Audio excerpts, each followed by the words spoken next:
Yeah, so I guess yeah, we're Zudu based in Dundee, so we do kind of three arms to the business. So we do website development, app development, and digital marketing. So we operate mostly in the UK and China.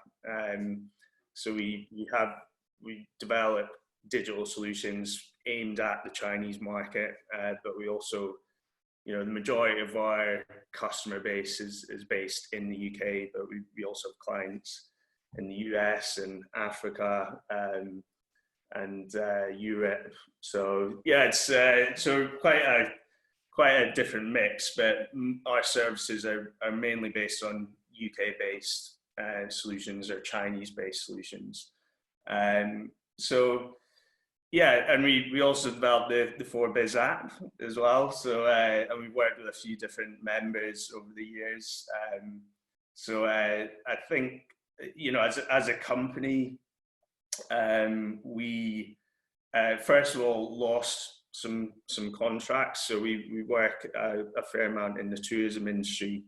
So it did hit us on existing contracts. Our China work was the first to go, as China was the first impacted by the virus. So that was pretty much on lockdown. Interestingly, it's now kind of swung the other way. So clients who weren't able to sell things in the Chinese market, and they weren't able to manufacture in the Chinese market, and now they've the market's starting to open up again. So that's quite an interesting dynamic. Yeah, we've lost existing contracts. Some work has been put on hold as well. So it certainly has impacted us, but we have adapted, and we've won new business coming in as well, different types of contracts. So which is kind of the new innovation trends coming out of the market, such as recruitment systems.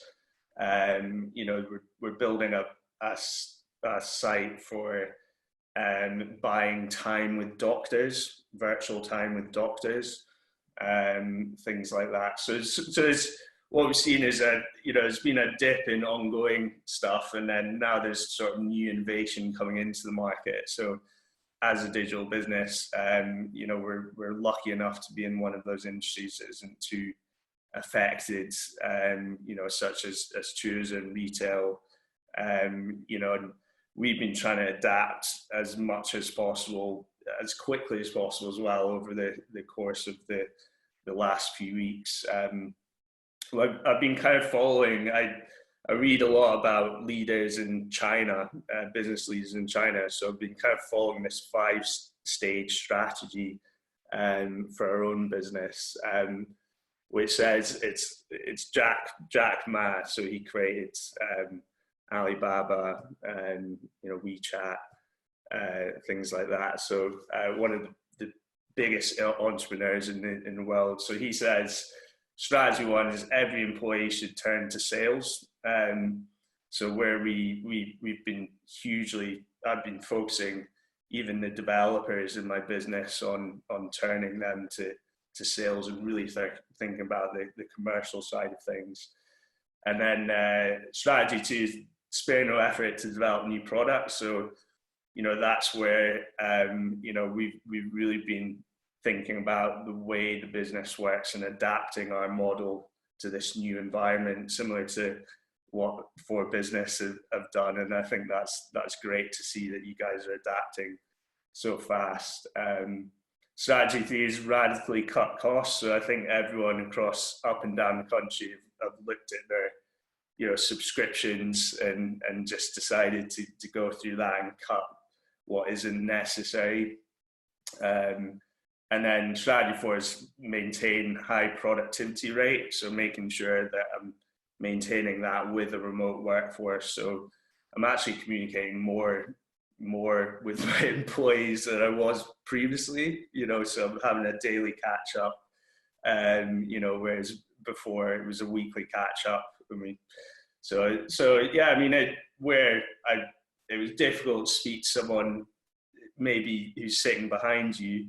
It's kind of really opened up that communication piece with each and every one of our employees. We're still pretty small. There's 7 of us, but yeah, I mean, even in that environment, it's you end up not speaking to people all the time. And then so strategy 5, I guess that's key one, and the reason why I'm keen on coming on calls like this is establishing favorable interpersonal relationships. So I think a lot of businesses at the moment are, they're sort of retracting, going into maybe hibernation mode, but now is a critical time, I think, for businesses to be out there making new connections. I'm a member of For Business. I haven't taken full advantage of that, so that's something that I intend on doing now and continuing after this. And I think it's key. Networking needs to keep going, and you need to keep going new relationships. It's really key to making sure that you're not going to come out of this and have even longer moment of suffering in the market. You're gonna come out of it fighting strong. But the reality is, I guess, if you can maintain productivity, cut costs, you're going to come out and maintain sales. You're going to come out of this a lot stronger. So.